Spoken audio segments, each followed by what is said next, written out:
What is up, Pittsburgh Steelers fans, and welcome to a breaking news podcast on the first day of the legal tampering period. We have some Steelers news for you. There's a lot of news to talk about, and we're going to kind of disseminate things accordingly, but I think we have to start with the biggest news, which is Justin Fields made a decision, and he chose to go to the New York Jets. There's a lot of different narratives being floated out there as to why and all that stuff. We'll get to all of that. I'm Jeff Hartman, and joined by me, as always, the triumphant trio, Dave Schofeld and Bryan Davis. What's up, Dave? How's it going? It's been going crazy. There's just been news of everything across the NFL coming in constantly, as long as we actually have our news machine ready to go because of Twitter/X being down and not working properly down to where, unfortunately, this show is not going out on Twitter like it should be. So we're going to be missing some of an audience there, unfortunately, but it is what it is. It with that. So it's been a little frustrating with that, but still, it's just been a constant barrage of everything. All right, Bryan Davis, welcome to the show. All right, I told you it's Black Friday. It feels so good to watch everything happen, see some of these guys go different places, guys that were on your list. There's a guy out there that is high on my list that still has not signed, and I'm hoping that comes into fruition. But the bottom line is the Steelers cleared some space. They brought a running back back. They signed a aged cornerback, and they might even go even more aged than they lost a guy. So let's start with the Justin Fields talk. We will get to all the stuff that Bryan has mentioned, but I want to say what we know right now, and this is what's being reported. So Adam Schefter of ESPN says that Justin Fields reached an agreement on a 2-year, $40 million deal that includes $30 million guaranteed, and that was obviously negotiated by his agent. And then Ian Rappaport also corroborates, says that the Jets are signing Justin Fields per himself and Tom Pelissero.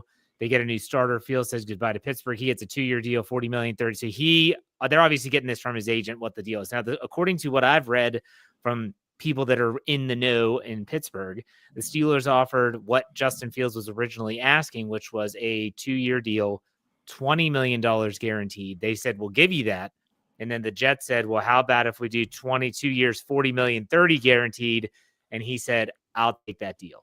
So that's what we're hearing. Justin Fields is no longer an option for the Steelers.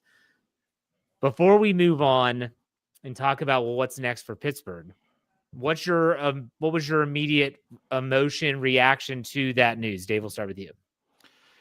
Yeah, I mean, that was when I looked at what I would have liked the Steelers to sign Justin Fields for. That was a little bit more, but if the Steelers would have signed him and given him that deal, I would understand. But now I don't have to worry about the potential of Justin Fields, how well he can evolve into an NFL quarterback. Now I really don't care because he's not in black and gold. Would have liked to. I thought that was the Steelers' best option only because it had the most potential upside, that it could be a longer. Not a longer deal signed now, but it could have been a longer situation for them with him being so young. But that is not the case right now. The Steelers' options for this year are really dwindling. That's my bigger concern. It's not like Justin Fields was this. Oh no, what are they going to do without him? He appeared to be the best of not a great situation, and now the Steelers still don't have that great of a situation. That's true. Bryan, what was your reaction to the Justin Fields news? I thought it was going to happen that way, even though in my article I kind of looked at them signing him because it just seemed like if they were going to go one or the other and they had their druthers. But this was all Justin Fields' decision. The Steelers were waiting on this decision, and that's it. Dave kind of hit it on the head for me. He said that Justin Fields was kind of the safer bet because of the upside. And I think you're going to have a lot of revisionist history now for people that didn't want Justin Fields now that he's gone, wants him. But it almost seemed like he wasn't really the sexy pick. You were going to settle. It's kind of like the girl that will let you go a little north of the knee, and you know that she's going to be around because she doesn't have all that many suitors, So What the hell does north of the knee have to do with having suitors? Where are you going with this? She's, I mean, you know, you know, she's going to be, you know, he's going to be serviceable is what I'm saying. You know, I mean, she's there, but you keep on looking around when you're at the mall holding hands with her is what I'm saying. And boy, am I stuck in the 80s and 90s. Wow. But, you know, that's what I'm saying. It's not your first choice, but it's the choice that you're going to live with. And now that he's gone, she becomes a whole lot sexier. And that's kind of what the Justin Fields. Now everyone's like, I can't believe they let Justin Fields go. They let Justin Fields go a long time ago because Justin Fields kind of held the cards here. Because if Justin Fields said, I'm coming back, they would have brought him back. So it seems. I do think that people are going to be a little bit, their history of Justin Fields' time in Pittsburgh is going to be a little bit clouded. He's very athletic. He's a very good athlete. He runs the ball well. But when you look at some of the games that he had passing the ball, there were some rough ones. We'll put it that way. So when I saw Justin Fields went elsewhere, I was like, okay, all right, but now what? Like, that's the next question is now what? I wasn't heartbroken that Justin Fields left. For me, Justin Fields is a great guy. He handled everything like a pro last year well, but at the same time, I'm not saying that he was going to get the Steelers to the next Super Bowl or anything like that. We all said that on multiple podcasts that the future of the quarterback position is not going to be on the roster this offseason. It's going to be a bridge. So what do the Steelers do now? Who is available? Sam Darnold's not. He goes to Seattle, signs a big deal there. And so you're like, okay, well, what else? Like, okay, I heard, I think it was Jeremy Betts talking about Jimmy Garoppolo once. Even he signed back with the Rams on a one-year deal. Some backups are getting some deals done. The really options, as we're recording this right now, the options that we have, we being the Steelers, there's some flirtation going on. I don't know if it's above the knee or not with Aaron Rodgers. Russell Wilson obviously is still an option. And if the Steelers think that he could maybe duplicate his end of the year before the 5-game skid, that's success. Maybe they bring him back. Danny Dimes is still out there. And I feel like outside of like a Mason Rudolph type, no offense to the Mason fans out there, I know there's a bunch of them. I don't really know what else is out there. So, guys, where do you go next? Dave, I'll let you start. I don't know. I really don't know. I don't think are the Steelers or the 2025 Steelers are to quarterback as to the 2024 Steelers were to wide receiver, where you never really get that answer. I don't know. Maybe something comes through. Like I said, I'm not going to get my hopes up about much of anything. I thought Justin Fields was the one that was the most odds-on favorite to happen. Now, I don't know what they're going to do. Now you look at, okay, do you want to bring back Russ with DK? I'm not saying that's a great option. I don't know that any option right now makes the Steelers better at quarterback than they were last year. That's the problem. So to me, you're going to just about anything is going to be a step back. I don't know of anything that would really make me feel better. So I don't really know where to go from here, Jeff. What about you, Brian? I think the only thing that makes you better at quarterback this year is the combination of George Pickens along with with DK Metcalf. I think if you keep both of those guys, that's going to make you better at quarterback, and that's about it. Really, I mean, you would have those options. You know, you've got a statue in Aaron Rodgers if he comes. You've got a statue who thinks he might be able to run every once in a while in Russell Wilson. But the bottom line to it, I think it's who are you going to have more downfield passes with? And now that you have those two receivers, you at least have a fighter's chance. This doesn't make you contenders. There's no quarterback. I don't even know if Justin Fields made them contenders either. But now that he's gone, we think of all the great things he would have done. It just really didn't fit with what they're trying to do. And They never had an offensive game plan for Justin Fields, and now we're never going to really know what could have happened. But really, you don't want to put that much money into Darnold either. I think Darnold is fool's gold. I really do. So I think this is kind of a no-win situation for the quarterback needy. All of them. Seattle didn't really win bringing in Darnold. I don't think they did. I don't know if the Raiders really won bringing in Geno Smith. So the bottom line is you have a lot of placeholders changing places right now. And they're still going to have to, those teams are going to have to draft or find a premium free agent next year. And if you think that Sam Darnold is going to, he's going to get that much money, what would a much better quarterback get than Sam Darnold next year? So you got to look at all that. I don't think any team had a good opportunity when it came to what is available, not only in free agency, but in a draft.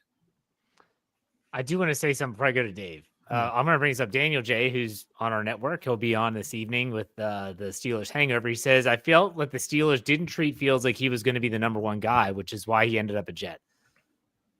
I just want to say this. What have we learned so far this offseason? It's about the freaking money. It's not about any of this stuff. Like these narratives that get brought up, and in this case, Daniel saying, I don't think that the Steelers wanted to really give him a shot. He was given guaranteed $10 million more by the Jets.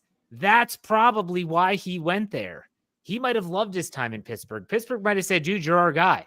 And then the Jets say, we'll give you $10 million more. Pittsburgh doesn't match it. Maybe that's it. I don't know. But look what Myles Garrett said publicly about the Browns. And what does he do? Signs with them. Why? He got paid a bunch of money. DK Metcalf probably wouldn't have handpicked the Steelers out of a list of teams that might need a receiver, but he went there. Why? Because he's getting paid a lot of money. Like, let's not overcomplicate this here. He was getting paid more money. And Justin Fields, who just finished his rookie contract, is his first chance to get some serious guaranteed money. Good for him. He got $30 million today. Guaranteed no matter what. So that's my own opinion. Just want to bring that up. Dave, go ahead. What are we going to say? I was just going to say for the Steelers going forward from here, of the options that they have left, they better not be more expensive than what Fields would have been. Because if you're going to pay anyone that, if you're going to be willing to pay that much more, is there anyone out there that you would have gotten more than what you would have got from Justin Fields? And that's how I'm feeling about it right now. Well, and the thing is that you look at like a Russell Wilson and everyone's like, well, what other options does he have? Well, right now he's saying, well, what other options do the Steelers have? And he knows that the leverage is slowly shifting kind of in his favor. So it's going to be really interesting to see what the team does.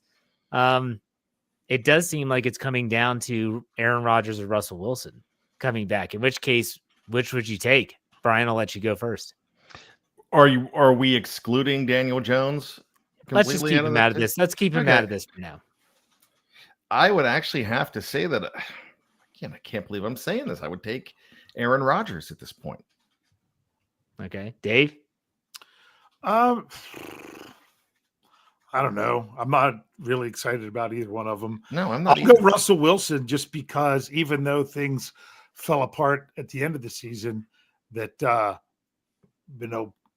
maybe actually getting that other wide receiver, maybe you can do something to get back to what the Steelers were doing in the midseason. I just don't have that much confidence that it would happen. But I mean, it's at least it's a little bit more of a known in Pittsburgh, even if that known isn't really what you want.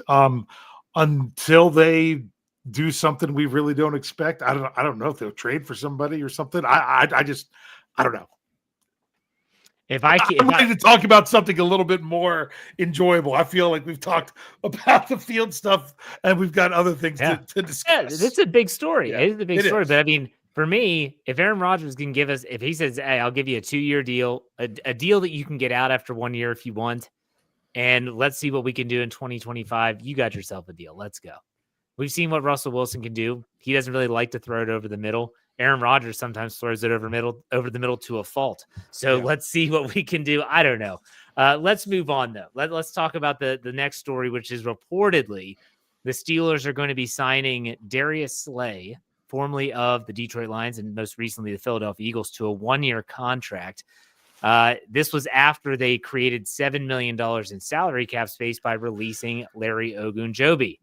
So, Dave, you're the cap guy. I'll let you start with the Ogunjobi/Slay news. All right. Well, Ogunjobi, that was one we expected just because he wasn't playing up to that contract. So that is what it is. When it comes to Slay, boy, have the Steelers in recent years really gone away from what they would typically look for in a free agent. And that is somebody under 30 because Slay's not even close. Right? Isn't he like 34? He's an old, yeah. Yeah. So the thing is, to me, that's going to come more in how much did they pay for him, especially on a 1-year deal. How much were they really giving him? So if they paid him a whole bunch, then that's going to be. I'd be a little bit more concerned. But I'm just glad they saw something. Hopefully that it's going to work out with Joey Porter Jr. as the other corner. Get Corey Trice up and going a little bit more. At least it was all right. Let's see where we're going here. All right, Brian. I'm just hoping this was not a typo and they missed the ton and it wasn't Darius Slayton, wide receiver. Because I would have gladly, if I saw Darius Slayton on the list, I'm like, wow, those wide receivers are insane. But Darius Slay had a very good year. Statistically, actually, in some places, one of his best years last year. And I remember at the game on December 15th, watching Slay. He's one of those guys, of course. He tried to get in that fight. He did get in that fight. He was just, he's one of those red butt kind of guys that are just like, he's always, the Steelers seem to have a lot of them right now, a lot of fighters, a lot of attitude era guys. Let's just say that. But you know what? I watched him flying around and those guys were having trouble getting open because with that Eagle scheme and that defense. And this was a guy that they didn't think was going to play because he was hurt. And if he was hurt, the way he was running around, the guy looked absolutely amazing for that age. So if it's a 1-year deal, this is a team that you could call them delusional all you want. I could call them delusional too, but they think that they've got a chance. So a 1-year guy is, as Dave said, with Corey Trice there, if he's a bridge guy at corner for a guy like Trice, if he's a guy that you can get something out of, you're probably going to get some better play out of him than Dante Jackson. And Dante Jackson got you a lot of interceptions last year. However, this is a guy that had 0 interceptions last year, but had made a lot of plays as far as knocking the ball down. He didn't come up with them. He almost Ike Taylored everything last year, but he's a tough guy out there. And if you're looking for a tough, angry defender, you got him. I'm just hoping that if this does come to fruition, which I would expect that it will, that it's more, he provides more than what Patrick Peterson did when they signed him to what I think it was a 2-year deal at the time. And you could just tell he just didn't have it anymore. So it'll be really interesting to see how that goes. And with the Larry Ogunjobi stuff, like you said, Dave, $7 million you save. He wasn't playing up to that. You got to let him go. Now they're going to have to address the defensive line at some juncture here. And believe it or not, we still have news to cover. We're going to take a quick break for watching us live. We're not going anywhere.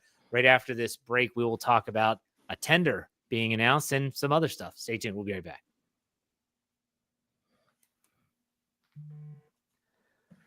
All right, Steeler fans, welcome back. Second part of this breaking news podcast. We've already talked about Justin Fields choosing the Jets. We talked about the potential of a Darius Slay signing and Larry Ogunjobi leaving. But let's talk about Dan Moore Jr. getting the bag in Tennessee. hello, comp pick city. If the Steelers don't go hog wild in free agency, they could be getting some significant comp picks from this deal.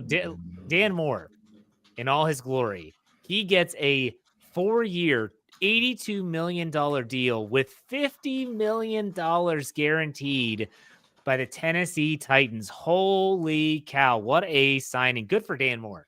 The dude has been a punching bag from the Steelers fan base since he's got drafted in the 4th round out of Texas A&M. Dave, you're the offensive line guy. What did you think when you saw the Dan Moore news? Well, I hope him. I wish him the best. I really do. Steelers don't play the Titans this year, right? I don't think so. I don't know. Yeah. So, wouldn't mind to see him do all right. Because honestly, he was never as bad as what Steelers fans made him out to be. He was average left tackle, sometimes below average. This year, especially to start the year, he was more above average. But the Steelers were never going to pay him, especially after investing first-round draft picks at the position the last 2 years. But my goodness, that should be the kind of story that Steelers fans get behind. 4th-round pick, having to, ended up winning the starting job the very first game his rookie year. I think he only missed 2 games in 4 seasons. The Steelers got a lot out of him. Then if they can turn around and if they can get a comp pick out of this. Now, remember, the salary that the player has, that determines what round the pick would be. Whether or not the Steelers would get a comp pick is all about number of qualifying free agents lost versus the number of qualifying free agents gained. The Steelers lost Justin Fields now. They lost Dan Moore. If they don't lose anybody else and they sign 3 qualifying free agents, guess what? No comp pick. Doesn't matter how cheap those qualifying free agents would be. DK Metcalf doesn't count. That was a trade. If it's someone who was Darius Slayton, won't count. He was released. He didn't get to the end of his contract. Same with Aaron Rodgers. Same with Aaron Rodgers. That would be the case as well. So those are things to remember that I don't think that should, let's just say it's an added benefit to the free agency, but I don't think that should inhibit you from doing a move that's going to make your team better. But right there's some potential sitting there right now. And Najee Harris, if he signs elsewhere, which I'm hearing there's interest in the Chargers, that could be another qualifying offer as well. Let's say Russell Wilson goes somewhere else. That could be another one. Yep. Yeah. All right. Brian, what do you think about Big Dan Moore getting the bag? Good for him. And remember when the Steelers 2 years ago extended Chukwuekorfor for, everybody was like, oh my goodness, I can't believe what they gave him. Now, if the Steelers would have signed Dan Moore for this amount of money, nobody would care about the Justin Fields thing. It would be bedlam on here because people are going to go nuts regardless. I've noticed that about Steelers Nation. But yeah, I think that is one of those things when you run into a Tennessee Titans fan around next November, they're going to be going, why didn't you tell me that? I just don't think that I think the fact that he played all those games in Pittsburgh inflated his number. And this is just, you're looking at, I don't know what the Tennessee Titans scouting department looked at. Maybe they looked at more numbers, more film during September and October than they did in November and December, because he was, Dave said he wasn't as bad as he looked, and as we thought, and I agree with him on that. But down the stretch, that 5-game stretch, I don't think they looked at any of that tape because he was really bad down the stretch. And that's where, I mean, because there was a point last year we were talking on these shows that, you might see Dan Moore for another 3 years with the way he's playing. And if Broderick Jones is struggling. So, yeah, they knew he was going to go. They knew they weren't going to keep him. And if it's for a comp pick next year, let's be swimming in 3s and 4s next year when that draft is in the Steel City. When those comp picks are able, since when the NFL made the change that they're able to be traded, it's significant. Like, I think if you were to get a third or a fourth round draft pick and you want to package that to move up, these matter. So we'll see how that goes. Good for Dan Moore. Well, like I said, yeah, Dave. I'll be honest with you guys right now. If you go to overthecap.com where they do their compensatory picks, they started with 2026 and stuff today. Right now, that they have Dan Moore Jr. as a third round pick if the Steelers, if he does not get canceled off. Now, here's the thing. Let's remember with the comp picks. Let's say the Steelers, let's say Najee Harris signs somewhere and he goes for maybe, I don't know, $9 million a year. Then the Steelers sign someone else who's around $10 million a year. That $10 million is not canceling Dan Moore. That $10 million one will cancel Najee Harris. Right. So the Steelers would have to sign someone more of that level to not get that high of a pick. But if it doesn't matter, there can be a 7th round net loss awarded, which has happened at times, which would be. But bottom line is, if the Steelers could have 3 7th rounders that they signed and 3 3rd rounders that they lost, they all cancel. You don't get anything except for maybe a net loss thing that the NFL has done occasionally. So just keep that in mind. But right now, I was just curious where that, I didn't realize you had 2026 up there yet. I was going to go see, what kind of deals we're getting, third or 4th round picks from that they have projected for this year, which have not been announced yet. Remember, that's why we don't know any of the Steelers' exact draft picks, what the exact position is after the 3rd round. But just to get an idea of what they're looking at. So it's pretty interesting. For me, I think that when I looked at the free agents the Steelers had coming into this offseason, I never expected Dan Moore to come back ever. The other thing that I almost would say, I'll bet my house on it, happened, and that's the next talking point, that is Jaylen Warren was officially tendered. The Steelers placed a second year, I believe, second round franchise tag or restricted free agent tag on Jaylen Warren. Brian, Jaylen Warren will be back. I'm sure we all expected that. What are your thoughts? Yeah, not a surprise whatsoever. I think the biggest surprise is that too. And this is twofold. This is saying that this is daring somebody else to go ahead and sign him. And I think one of the reasons that they didn't mind shelling out the money that they were going to go ahead and shell out to him, but the two also makes me feel like it is a reaction to giving up the 2 for DK Metcalf. So why I'm saying that is that it's like, all right, if somebody swoops in and wants to take him, they're going to have to pay through the nose, and the Steelers get their 2 back. Yeah. And I feel like that's so rare that happens. Like, it is so rare. But nonetheless, Dave, you wrote the article for SteelCurtainNetwork.com. What was your take on that? Yeah, honestly, I tried to look it up. I'm trying to figure out when is the last time a team actually gave up a draft pick and signed a restricted free agent away from another team. I tried to look it up and couldn't find it. It's probably been a while. Yeah, I know it's happened. They had to change even how you're allowed to structure a contract because of the way some teams work some things back in the day in the 90s. It was some pretty weird, wild stuff if you look at the history of it. But it's been a while. So I thought they were just going to do a right of first refusal, but they were willing to pay him the extra money. So to me, giving him that extra amount is saying he's the guy that starts off as your number 1 this year, just based on that. But I still think that the Steelers should be in the market to, like I said, keep 1, sign 1, draft 1. There they kept 1. So we'll see how it goes from there. Yeah. And I think that's it. I think we are caught up with all the Steelers news as of this being recorded. Obviously, things can change quickly. I will say, I just want to throw this in there. Sad news early this morning. Yes. The passing of former player and color commentator, analyst, whatever you want to call, Craig Wolfley, who passed away. I heard it was of a type of cancer at age 66.